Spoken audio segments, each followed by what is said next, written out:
कुछ बोला। संसार के तो बहुत लोग बनाते हैं, उनका कोई महत्व तो नहीं, वाणी अशुद्ध हो जाती है। जब हम प्रभु और प्रभु के दासों के प्रति बोलते हैं तो हमारी वाणी पावन हो जाती है और वो जगत प्रशंसनीय हो जाती है। महाराज श्री वृंदावन के लिए, आप जैसे संतों के लिए जो भी अच्छा कार्य कर रहे हैं धर्म क्षेत्र में, उन सब सिर्फ महानुभावों के लिए ही करता हूँ। हाल बहुत ठाकुर जी सुंदर, के लिए। हाँ बहुत सुंदर, बहुत सुंदर। लाओ इनको श्री जी का माला पहना दो। प्रभु जी, ये छोटी सी बच्ची आपका नाम जपती है।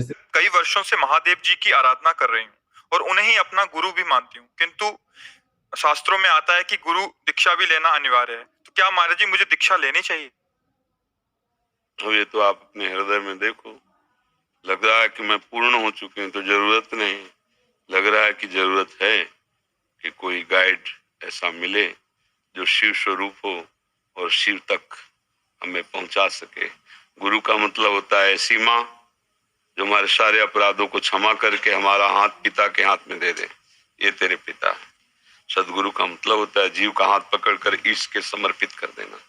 अब वो तो अपनी हृदय की बात है ना, अगर आपको तृप्ति लग रही तो फिर जरूरत नहीं, क्योंकि शिव ही गुरु है, गुरु ही शिव है। अगर आपको लगता है कि प्रगट में चाहिए तो बना लीजिए, जहां आपका भाव जुड़े, जहां भगवान शंकर की कृपा का अनुभव लगे कि ये तो हमारे प्रभु ही हैं, वहां भाव ले लेना चाहिए। राम वो हाथ उठाकर ऐसे, पहले बहुत कठिन तप संतों को करना पड़ा। कलयुग है तो अब तो नाम जप से ही काम, मंत्र जपो, नाम जप। दाहिने पैर के अंगूठे केवल पूरा शरीर का भार रखकर हाथ उठाकर मंत्र जप रहे थे। उसी राज्य में कुछ चोरों ने राजा के यहाँ चोरी की, राज कर्मचारियों ने पीछा किया, उनके आश्रम में गए और आश्रम में छुप गए, इस भाव से कि महात्मा के आश्रम को देखते ही राज कर्मचारी वापस चले जाएंगे कि यहां कैसे चोर छुपे हों। पर उनकी दृष्टि पड़ गई घुसते देख के। अब वहां गए तो माल सहित पकड़े गए।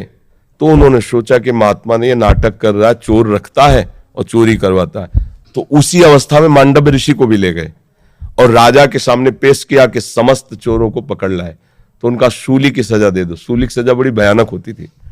एक भाले जैसे यंत्र में ऊपर से सीढ़ियों से ले जाकर उसे छोड़ा जाता था, गुदा द्वार से वो जितना घुस जाए, भाले जैसा, अब उसे में टंगा है।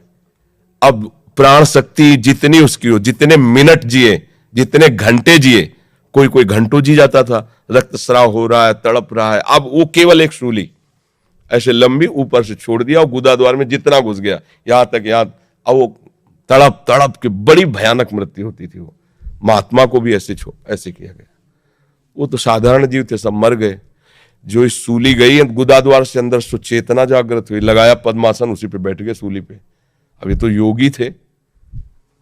अब वहां बधशाला में तब जाया जाता है जब दूसरा कोई राजा है, तो 2-4 रोज तो हो ही जाते थे अपराधी, तो दूसरे दिन उतारने गए तो वो तो सब मरे थे और ये पद्मासन में बैठे थे। भाग के गए राजा से, बताया। राजा ने कहा ये तो बड़ा अपराध बन गया, कोई ऋषि आ गया, तुमने वे क्यों नहीं बताया ऋषि। अब आगे गौ करके, ब्राह्मण करके, मर्यादा थी कि गौ ब्राह्मण सामने है तो दया कर देते थे ऋषि जन, फिर साप नहीं देते थे। पहले बड़ा पावर मंत्रों का होता था। हाथ जोड़, महाराज हमें बिल्कुल पता नहीं कि ऐसा, आप यहाँ कैसे लाए गए मुझे बिल्कुल पता नहीं, अब मुझे क्षमा कर दीजिए, मैं बिल्कुल नहीं। बोले मुझे आपसे कोई मतलब नहीं, पहले ये निकलवाओ शूली।